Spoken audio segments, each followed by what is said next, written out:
Hello, Jake's Wall Carpet Munch, and welcome to Week 10.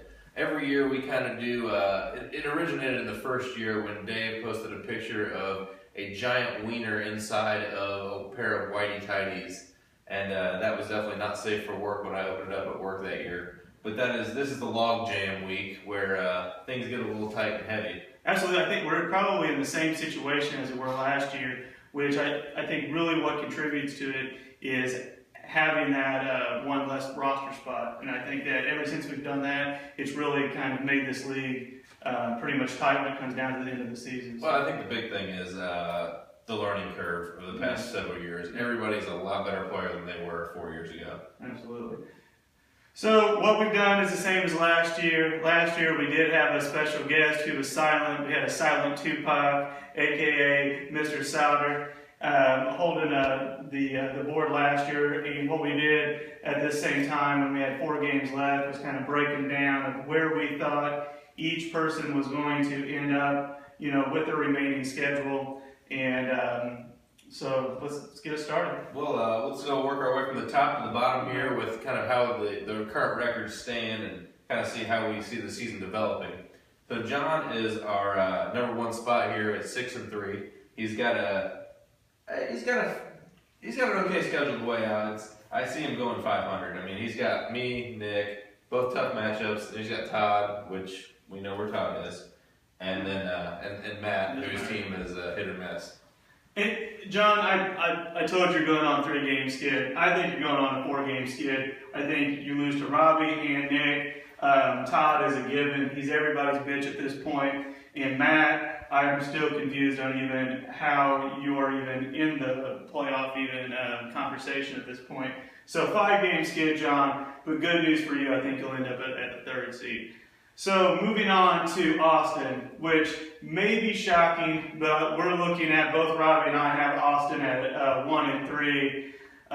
Really kind of, I think, tough matchups. And I even have you losing to Kyle. A lot of that is because I think Romo, his back issues, the only reason why he was having success is because he was getting out of the pocket, being fearless, same back issues, same results. Austin, did nothing but compliment your team all season long. And you're still one of my favorite teams out here. I think you're going to struggle the rest of the season, but you're going to get enough wins to get in the playoffs. So, you can sleep easy here the next couple weeks. Yeah, first year making playoffs is huge, man. Move on to you, Robbie. Me? I think I got my 6th win last week, which was huge for me. Just need really 1 more to be in the playoff conversation, 2 more to solidify it. I see myself at least getting those 2 wins and making the playoffs. Yeah, I think the Breeze trade worked out for you, didn't work out for you, John. And also Hillman coming on is absolutely huge. Monte Ball, if you're picking him up, he will not get hardly any touches. Hillman is the man to go with. And I see Robbie actually getting the number 2 seed just because of that skid that John's going on and the trade. We talked about it last weekend, and John said I gave him the Ebola, and that is absolutely true. Yeah. And John has ditched both players I've traded him already. Yeah. So that's where we have it. Robbie has himself at 4, I have you at 2. So moving down, Mr. Cameraman himself, Chris Strack. Well, we have you at 5-4 right now. I see you going 2-2, ending up at the A seed. You're going to demolish Kyle tonight, by the way. Kyle, you are going to get beat bad by Strack. He's thrown all 9 inches. Here's the thing with Strack, though. You have him in that 7-win category where there's a lot of mess with people coming in there. I have him getting 3 wins. I think Strack's going to end up a top 2 seed getting the bye. You have him at 8. I have him at 2. That's how close things are right now. Strack always kind of chokes toward the playoffs, so that's how I see that getting done. Moving down to Kyle. Kyle, wow. I don't even know how you would put a team together this week. You had a lot of people on buys, and they were even talking about Arian Foster even being hurt this week. I don't know what's going to turn out with that. But I think you're 0-4. You don't win another game this season, and you end up at number 9. I'll go ahead and say this about Kyle. Here's Kyle in the coming weeks. He thinks he's doing good, thinks the group text is going good. All of a sudden, dick pic. What the fuck happened last weekend at 1 a.m.? How the hell was that mentioned yet? Yeah. Not 1 a.m., 2 a.m. it was still going on. Whatever. Dick pic, and then Kyle that's the downfall, buddy. I think you're pretty much cashed out. I'm glad to see you're this good so far, but let's move on to Kevin. Kevin, I think, is one of the strongest teams coming out in our league so far. Really had a lot of bad luck at the whole season. Has really made some good trades and good waiver wire pickups. Kevin, you're in the 7th seed, and I put you in the 7 because you and I will have the playoff match that last week. I expect your phone to be blowing up because it's you and I, and we're going to be battling for that 6th seed come last week of the season. Kevin, yeah, I hate to say it, your team's one of the hottest in the league right now. You got Tom Brady and Rob Gronkowski that are playing hotter than ever. But I think a similar situation as last year, you are on the outside looking in, even though your record's the same as the people in the playoffs.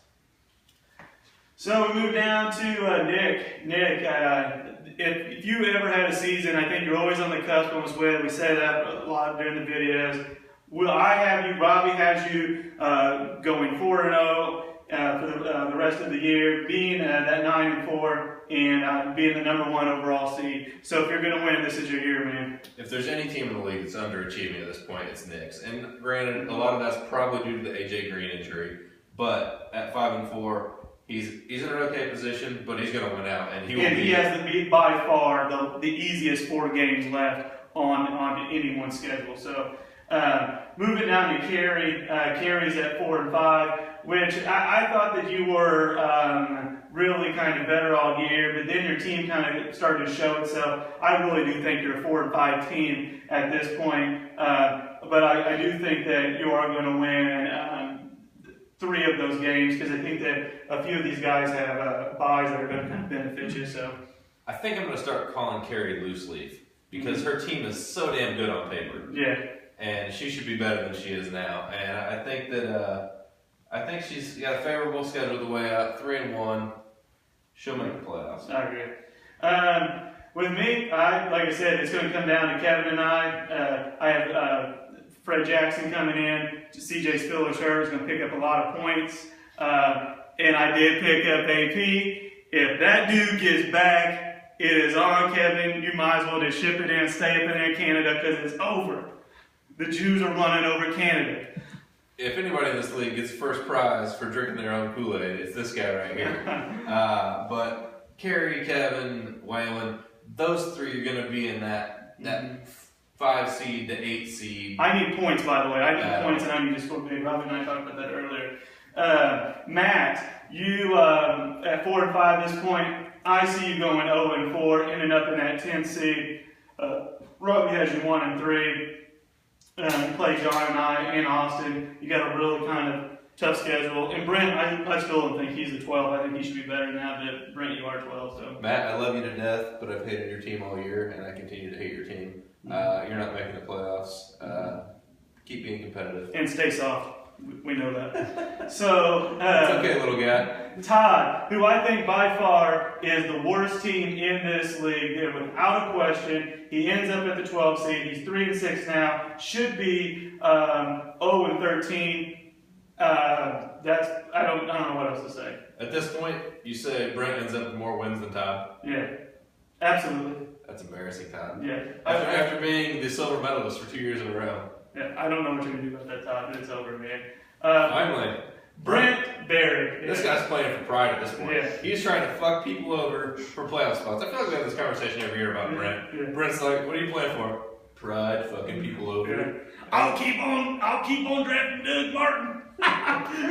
Well, it doesn't work out, man. You are better than Todd. You are the 11th seed, and I think that you have at least 2 sneaky wins that are coming over, and they're going to get some upset. Todd is a definite, and Kyle's a definite, which I don't really think sneaky, because I think you really actually have a kind of weak schedule, but besides Nick. So tonight, when you watch this video, grab yourself a bowl of Chex Mix, get your spoon, and eat it up and clean up tomorrow while you're in St. Croix. Alright, so that's it. Write this down, remember it at the end of the season, tell us if we're wrong or right, but overall, I do think, Nick, this is your year to win, and we'll see. We'll have some playoff predictions coming maybe in a couple weeks or something. So sounds good. See you right. guys. See you Remember, later. Fuck her in the pussy.